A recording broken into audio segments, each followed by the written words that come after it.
Bonjour à tous et bienvenue sur votre chaîne YouTube La Société en Jeu. Donc le jeu que je vais vous présenter aujourd'hui c'est Not Alone. Not Alone qui est un jeu sorti en 2016, édité par Geek Attitude Games, qui est un nouvel éditeur qui je crois a fait que ce jeu là, il a peut-être un autre en préparation, mais du coup c'est un éditeur assez nouveau. Donc Not Alone c'est un jeu qui se joue de 2 à 7 joueurs pour des joueurs de 10 ans et plus et pour des parties d'environ 40 minutes. Donc Not Alone, c'est un jeu que j'apprécie particulièrement, un de mes préférés, puisque c'est un jeu qui est à la fois semi-coopératif et asymétrique. Quand je parle du coup d'asymétrie, c'est dans le sens où chaque joueur donc, va incarner des rôles différents, du coup totalement différents, et la particularité de ce jeu, c'est qu'il est très équilibré, autant dans un camp que dans l'autre.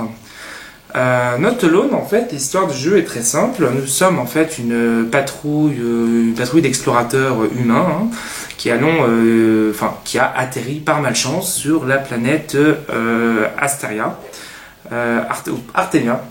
pas Asteria, Artemia, qui est une planète sans vie en apparence, mais en fait il y a une créature qui est là, qui nous observe et qui cherche absolument à nous assimiler à la planète. Voilà, en mode je t'absorbe, en mode alien. Donc l'objectif de l'alien sera d'assimiler les explorateurs et d'en faire des esclaves, et tandis que les explorateurs vont tout faire pour attendre les secours, parce que les secours sont au courant et du coup ils doivent gagner du temps en attendant de s'enfuir. Comment se déroule une partie de Not Alone ? C'est très simple. Nous avons du coup un plateau central du coup rectangulaire avec deux faces bien distinctes, donc qui se ressemblent fortement. La différence va être au niveau des pions, des points artémiens en fait, qui se situent en fait à différents endroits, tandis que de l'autre côté, ils sont tous regroupés au même endroit. Voilà. Donc, je vais vous expliquer comment ça se passe. On va partir sur la face classique, donc la face où les jetons artémiens sont tous alignés les uns à la suite des autres. Nous avons différents jetons. Donc, nous avons un pion bleu, un pion violet, un pion jaune et des ressources, des petits cubes rouges. Alors, donc du coup, le pion bleu représente les explorateurs humains.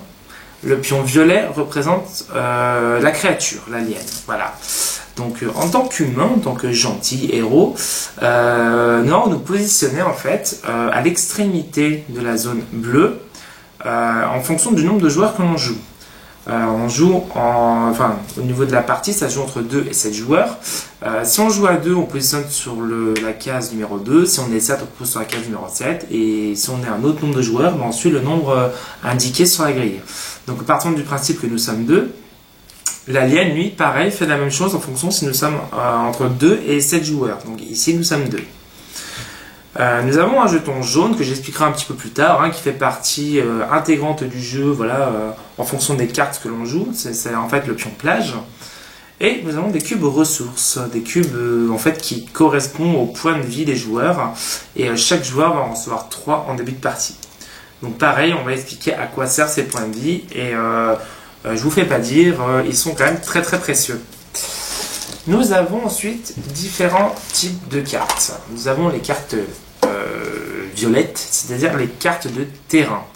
La planète Artemia se compose de différents quartiers, différents endroits, appelez ça comme vous voulez, différents endroits où les explorateurs vont tenter en fait de se cacher et d'attendre les secours. Chaque quartier dispose d'un effet, d'un nom et surtout d'un numéro. Le numéro est très important puisque nous allons en fait disposer sur la table une série de quartiers qui va de 1 à 5, tous étant libres et ayant des effets particuliers. Commençons la partie, je commence avec le numéro 2, l'oasis, le numéro 5, le labyrinthe, le numéro 1, l'antre, le numéro 3, la rivière, et le numéro 4, la plage. Et toutes les autres cartes du coup se situent dans la réserve, mais chaque joueur va récupérer une carte identique à ces quartiers dans sa main. Donc on va récupérer une carte antre, une carte oasis, une rivière, une plage et un labyrinthe. Donc l'antre, l'oasis, la rivière, la plage et le labyrinthe. Tout ceci reste du coup de côté. Donc chaque joueur va avoir en sa possession ces 5 cartes en main qu'il va pouvoir regarder et du coup réfléchir où il va se déplacer sur la planète. Comme je vous l'ai dit en début de vidéo, c'est un jeu coopératif. Alors bien sûr, hein, les humains ne coopèrent pas avec la créature, hein, les humains coopèrent entre eux. Donc les joueurs ont le droit de se parler, ils ont le droit à tous les signes, toutes les paroles, tout ce qu'ils veulent, du moment que c'est clairement identifiable par le joueur qui joue la créature. Voilà, donc ça c'est important, pas le droit de dire un secret à l'oreille, pas le droit de faire des interprétations un peu douteuses ou autres, non, tout doit être clairement indiqué par la créature. Donc en fait, la créature et les humains disposent en fait de cartes à leur disposition pour les aider. Les joueurs du coup ont des cartes de secours, voilà, qu'on reconnaît à leur dos, voilà, sous forme de radar, sous forme d'information, voilà, donc c'est les cartes bleues qui vont les aider pendant la partie. En début de partie, chaque joueur reçoit 3 cartes aléatoires parmi le paquet qui vont les aider. On en récupère 3 et le reste se retrouve en fait voilà, dans une réserve générale. L'alien, la créature, le méchant, le vilain, lui reçoit 3 cartes track, donc tout comme les cartes aide des joueurs, il va en recevoir 3, donc on le reconnaît au dos vert et avec les yeux de la créature, il en reçoit 3, avec différents effets et des éventuels symboles comme expliqué ici. À chaque tour, il va donc pouvoir aussi utiliser des cartes qui vont pouvoir l'aider à traquer les humains. La grosse différence entre les humains et la créature, c'est que la créature peut jouer une carte par tour, et à la fin du tour, il en pioche une. Voilà. Tandis que l'humain, il peut jouer une carte par tour, mais il ne repioche pas. Donc les ressources en carte des joueurs contre les humains sont très limitées, tandis que ceux de la créature, il peut en abuser, puisque de toute façon, il en repiochera en fin de tour. Comment se passe en fait une partie de Not Alone? Le jeu se joue tour à tour, voilà, puisque au niveau du plateau central, le but des explorateurs humains est de parcourir les différentes cases du plateau pour arriver au niveau de l'étoile, hein, qui est au centre, plus ou moins au centre du plateau, ce qui correspond en fait à l'arrivée des secours. Une fois que les joueurs arrivent ici, la pion bleue arrive ici, ce sont les humains qui gagnent. A contrario, la créature, elle, va également tenter de grimper les différentes cases pour arriver au centre et ainsi terminer la partie en faveur de la créature. Vous allez me dire, le nombre de cases que doit parcourir la créature est beaucoup plus basse que celle des humains. En effet, quand on regarde la piste, hein, pour les humains, partons du principe que nous sommes 2 joueurs, nous avons 1, 2, 3, 4, 5, 6, 7, 8, 9, 10, 11, 12, 13 cases à parcourir, tandis que l'alien, il a 1, 2, 3, 4, 5, 6, 7, donc presque 2 fois moins de cases à parcourir pour l'alien. Du coup, on pourrait penser que l'alien est beaucoup plus avantagé. En fait, pas du tout. Pourquoi? Parce que autant les joueurs qui contrôlent les humains vont avancer d'une case par tour, automatiquement. Alors que la créature va avancer uniquement dans le cas où il va capturer un humain. Ce qui fait que, même s'il a moins de trajet à parcourir, il ne va pas forcément avancer à tous les tours. C'est ce qui fait la difficulté lorsqu'on joue la créature. Voilà. Dans un cas, on a un chemin long mais sûr, et dans l'autre cas, on a un chemin court mais voilà, avec des embûches. Du coup, comment ça se passe? Ça se passe toujours d'une certaine façon, c'est-à-dire que les joueurs contrôlant les humains vont chacun, donc si nous sommes 4 autour de la table, chacun va choisir une carte et va la mettre face cachée. Partons du principe que nous prenons par exemple la numéro 4, je la mets face cachée, du coup le joueur contrôlant la créature ne sait pas, mais il va quand même tenter d'identifier sur quelle carte je me cache. Du coup, il a des différents jetons en sa possession. Les jetons qu'il a en sa possession, il a donc le jeton créature, nous allons identifier en fait par un symbole alien, on dirait un peu Roswell. Voilà, nous avons un symbole cible, j'allais dire piste, non c'est plutôt cible, et un jeton Artemia représentant la planète. Donc il a 3 jetons en sa possession, sauf qu'il ne peut pas forcément tous les jouer.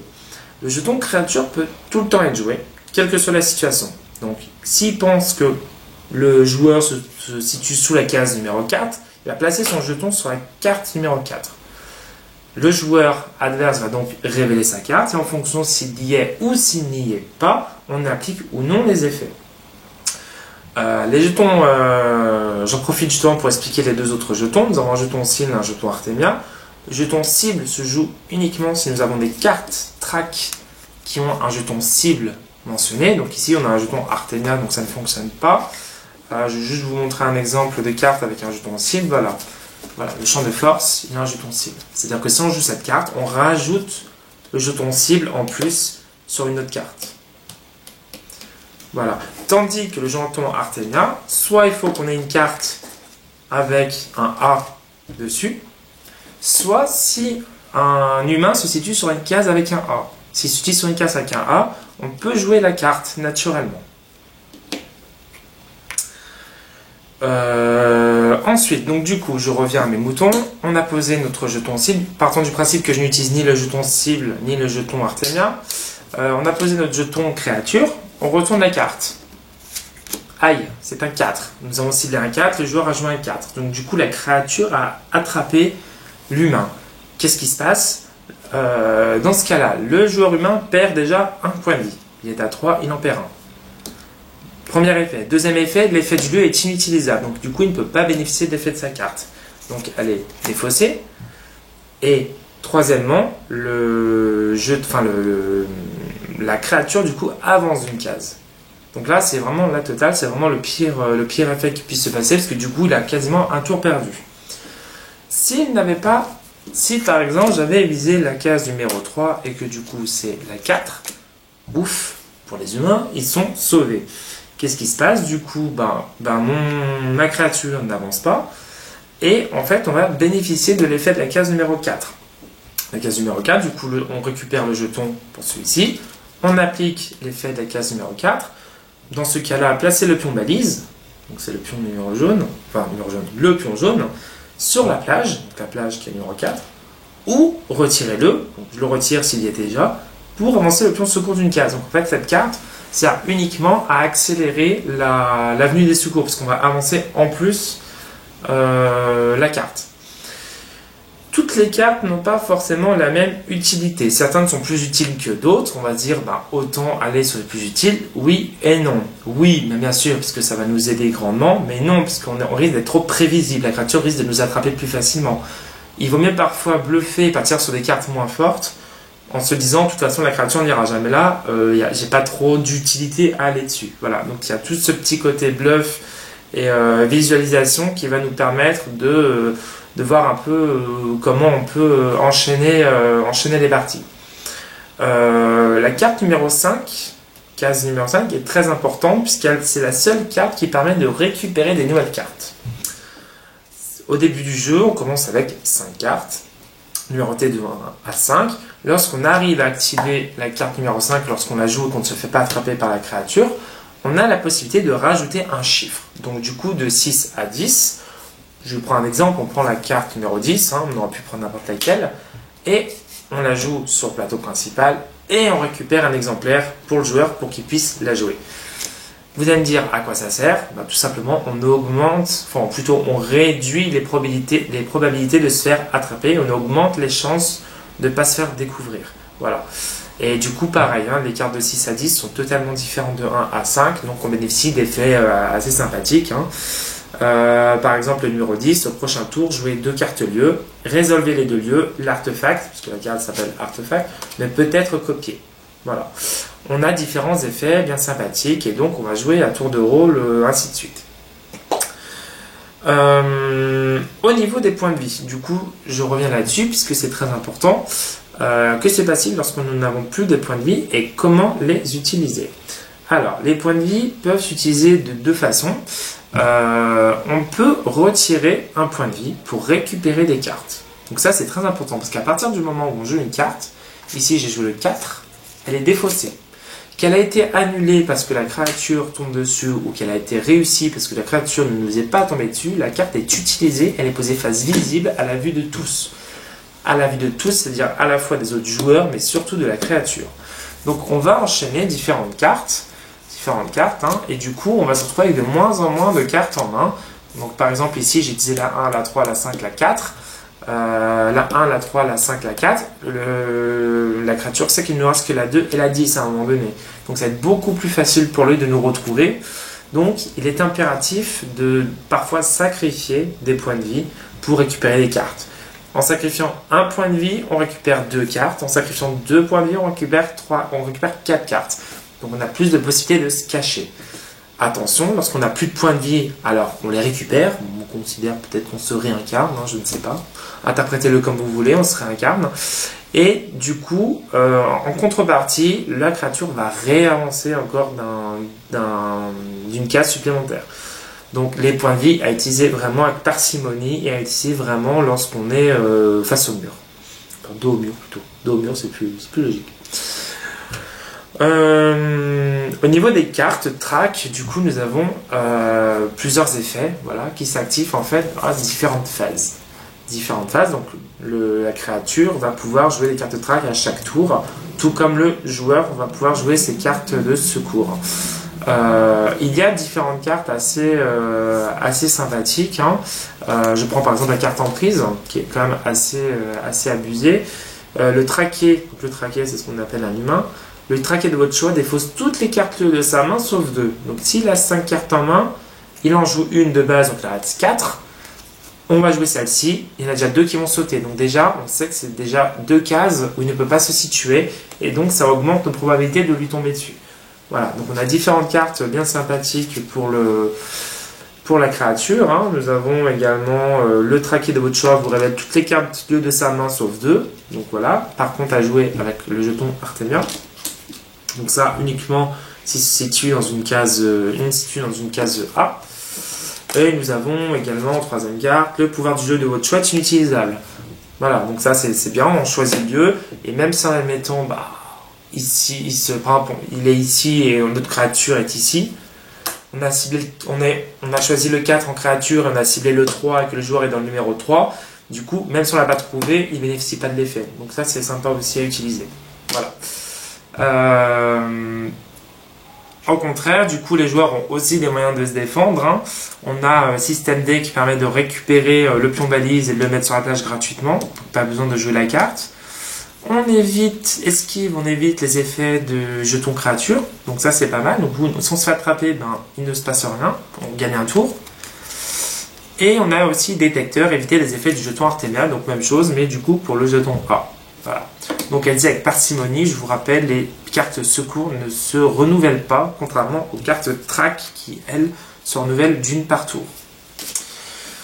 Et voilà, donc la fin de partie, comme je vous l'ai expliqué, hein, la créature gagne si elle arrive au centre du plateau, donc sur l'étoile, hein, qui correspond à l'étoile jaune, et le bleu gagne s'il arrive au centre du plateau.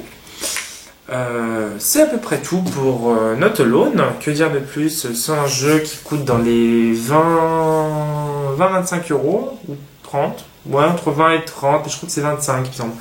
25 euros. 25 euros, il y a une extension de sortie qui a 12 ou 15 euros, qui est Not Alone Exploration, je le fais à l'anglaise, Not Alone Exploration. Qu'est-ce que ça rajoute? Des nouvelles cartes, tout simplement.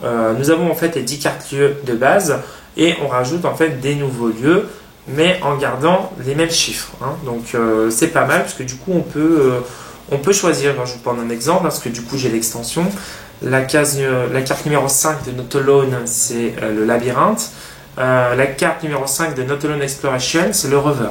Voilà, avec chacun des effets différents. Généralement, ça se ressemble, mais il y a quand même des petites subtilités. Donc, du coup, on peut un peu mixer les cartes comme on veut. Soit on joue qu'avec un, soit on joue qu'avec l'autre, soit on mixe les deux au choix. Donc, du coup, ça rajoute un petit truc en plus. On rajoute également des nouvelles cartes track. On rajoute également des nouvelles cartes pour les humains. Donc ça aussi, c'est pas mal. Après, au niveau des pions, tout ça, des ressources, il n'y a rien qui change. Au niveau des petits jetons, il n'y a rien qui change. Voilà, c'est juste du complément, du bonus. Voilà, un peu plus de diversité dans le choix des cartes. Après, en termes de qualité, déjà, c'est un jeu asymétrique. Alors, c'est vrai que moi, j'aime beaucoup ce type de jeu parce que chaque joueur n'a pas le même rôle. Voilà, on joue pas de la même façon et surtout, on ne pense pas de la même façon. Ça, c'est pas mal. Il n'y a pas beaucoup de jeux asymétriques et j'aime bien ce côté. Voilà, toi, tu as ton rôle bien défini. Moi, j'aime bien défini. Et on va voir du coup lequel est le plus efficace. C'est coopératif. Voilà, parce que ça joue de 2 à 7 joueurs. C'est coopératif, du coup c'est pas mal, bien que bon, on puisse pas autant parler qu'on veut, puisque la créature peut nous entendre, enfin elle peut et elle doit nous entendre de toute façon. Bonne rejouabilité du jeu, hein, les cartes, même si bon, du coup on joue toujours avec les mêmes cartes, il y a une bonne rejouabilité, moi j'aime bien, les parties peuvent s'enchaîner, il n'y a pas de souci. Il y a un bon équilibre entre les humains et la créature, donc là c'est pareil, il n'y a pas trop de soucis de ce côté-là. Et c'est vrai qu'on a vraiment une pression du début à la fin. On a vraiment, voilà, on est soit équilibré, on est quasiment à une ou deux cases à la fin des deux côtés, donc c'est pas mal. Après, en défaut, ça peut être un peu frustrant si on joue en équipe et qu'on joue avec des joueurs qui sont pas bons au niveau du bluff. Hein, voilà. Il récupère une carte avec le 5 et bim, au prochain tour, il joue dessus. Bon, voilà, c'est quand même flagrant. La créature, on va souvent vouloir aller dans la nouvelle carte qu'on a piochée. Voilà, ou qui ne récupèrent pas de cartes, hein, voilà, ils attendent d'avoir une ou deux cartes en main et du coup se font choper sans arrêt par la créature. Voilà, donc ça peut être un petit peu embêtant. Autre défaut, j'ai remarqué que certaines cartes, alors pas trop dans l'extension mais dans le jeu de base, sont un peu confuses. Hein. On nous dit de jouer les cartes à certains moments, mais du coup, des fois, c'est un peu perturbant parce que ça ne correspond pas trop. On a l'impression que l'effet aura déjà dû être passé ou ne peut pas passer à ce moment-là. Je sais pas, est-ce que c'est un problème de traduction ou autre, mais j'ai remarqué ça sur 2-3 cartes. Bon, rien de bien méchant, hein, c'est histoire de chipoter, mais voilà, j'ai remarqué 2-3 petites anomalies de ce côté-là. Voilà, donc en termes de notes, je mettrai un 8,5. Un 8,5 pour Not Alone, hein, presque 9, je dirais même. Moi j'adore ce jeu, voilà, un de mes coups de cœur 2016 que j'ai adoré tout de suite dans son concept, dans sa stratégie, dans sa façon d'être. Les images sont jolies, voilà, bon c'est pas un graphisme fou, hein, voilà, mais c'est joli, c'est agréable à regarder, ça passe bien, on est bien imprégné dans l'univers de la planète Artemia, et puis c'est tout. Voilà, Not Alone, un petit bijou ludique à vous recommander. Et voilà, n'hésitez pas, l'extension est sympa, Et il y a des rumeurs comme quoi il y aurait peut-être une future extension, alors 2018 ou 2019, je sais pas, mais je pense 2018. Apparemment, il y aura peut-être des nouvelles choses pour la créature, on sait pas trop quoi encore, mais apparemment il y aura une nouvelle extension qui va sortir. Voilà, c'est à peu près tout pour Not Alone et son extension Exploration. N'hésitez pas à noter ma vidéo, faire un commentaire, me faire un petit like, vous abonner à ma chaîne aussi tant qu'à faire, et puis à bientôt dans une prochaine vidéo. Salut!